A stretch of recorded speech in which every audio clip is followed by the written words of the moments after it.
तुमच्या घरी जी बायको आली आहे ती आमचा आकाश होती.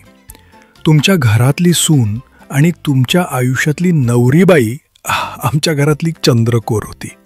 शाळेपासून तिच्या केसांमधून फुलं खून शाळा बसपर्यंत सोडताना तिच्या डोळ्यांमधलं चमकणं मी बघितलंय. अभ्यासात मोठं बक्षीस मिळालं की सगळ्यांपेक्षा आधी माझ्या गळ्यात हात घालणारी तीच होती. ती रडली तर पहिलं माझं मन थरथर. ती हसली की वाटायचं आकाशाला एक नवीन रेखाचित्र मिळालं.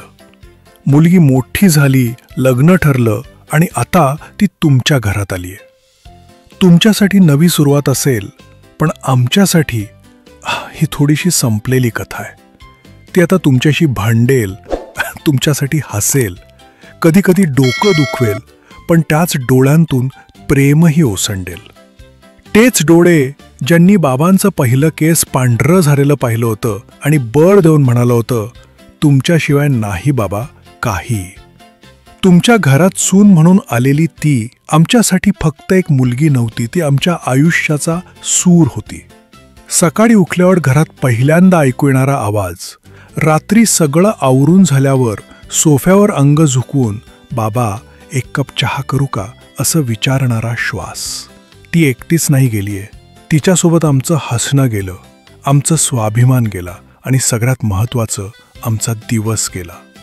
तुमच्यासाठी ही तिची एक नवीन सुरुवात आहे. आमच्यासाठी मात्र ती एक सुंदर समाप्ती आहे, ज्यामध्ये पुढची पानं कोरीच राहणार आहेत. ती लहान होती तेव्हा तिच्या पाठीवर हात ठेवून मी तिला सायकल शिकवली. धडपडताना ती वळून बघायची, बाबा तुम्ही आहात ना मागे. आज ती आयुष्याच्या एका नव्या सायकलवर बसलीये आणि आम्ही फक्त मागे हात हलवू शकतो. हो, आम्ही आहोत का अजूनही.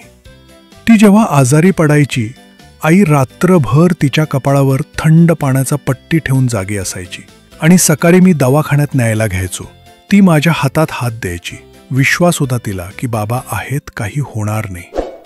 आता तिचं कोणीतरी दुसरं सर्वस्व झालंय आणि आम्हाला वाटतं तुम्हीही तिला त्याच विश्वासाने उचलाल. ती फक्त सून नाहीये, ती आम्ही जपलेली संस्कृती आहे. ती तुमच्याकडे आली आहे लग्नाच्या मांडवातून, पण ती पायवाट खूप लांबची होती. कधी ती ओढणी विसरते, कधी बोटात अंगठी घालायचं विसरते, पण ती नातं विसरत नाही. तिच्या डोळ्यांत अजूनही आईच्या बांगड्यांचा आवाज आहे आणि बाबांच्या शर्टाचा सुवास.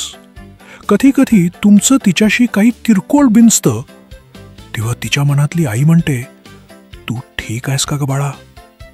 आणि बाबांच्या मनात विचार येतो, माझ्या परीसारख्या लेकराशी असा का वागलात. पण आम्ही बोलत नाही, कारण ती आता तुमची आहे. तिला तुमच्या पद्धती शिकायला वेळ द्या, तुमच्या माणसांना समजायला संधी द्या, पण तिला स्वतःला विसरायला लावू नका. ती जेव्हा तुमच्या आईच्या मागे उभी राहून चपात्या शिकते, तेव्हा तिच्या मनात तिची आई पण असते, जी घरात पिठाच्या डब्याशेजारी हळद ठेवून शिकवायची. हे बघ सोनं, फुगायला वेळ लागतो, पण आज जपली की चपाती सुंदर होते. तुम्ही तिला प्रेम द्या, कारण तिचं उरलेलं सगळं प्रेम आमच्याकडे ठेवून ती आलीये. तिला आधार द्या, कारण ती तिच्या मायेचा सगळा वसा घेऊन नवा संसार घडवतीये. आणि हो, कधीतरी तिला म्हणा, तुला तुझ्या बाबांची आठवण येते का. तेव्हा तिचे डोळे भरतील